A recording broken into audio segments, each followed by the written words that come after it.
excited about that because for them, the gospel is all the moral teachings of Jesus. And so they celebrate the form of legalism. There are others who are more subtle in their form of legalism. Because when they hear gospel, they simplified the gospel. And there's a phrase, there's a mantra that is going around now that is presumed to be a simplification of the gospel. And it is love God, love people. The irony here could not be greater. Love God, love people is actually an abbreviation of Jesus' teaching on the greatest commandments. Here's the great irony. Jesus, what is the greatest commandment? And it was a legitimate question. There were legitimate arguments, and some would have argued that the first commandment was the greatest commandment, and that all the others rested on the first commandment. Some would have argued that the fifth commandment was the greatest because it was the bridge between the first and second tables of the law.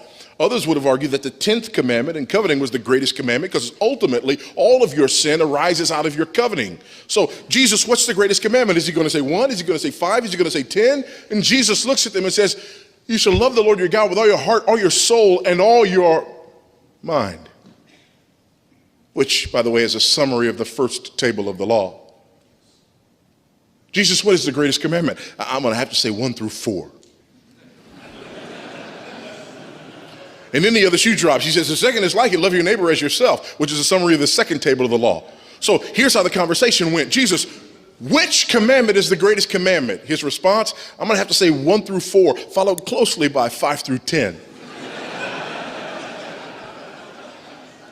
Folks, this ubiquitous saying, love God, love people, is actually a summary of the law.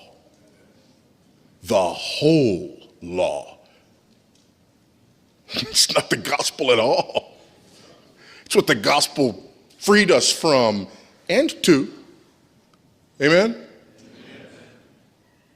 So when we talk about gospel, we need to be clear.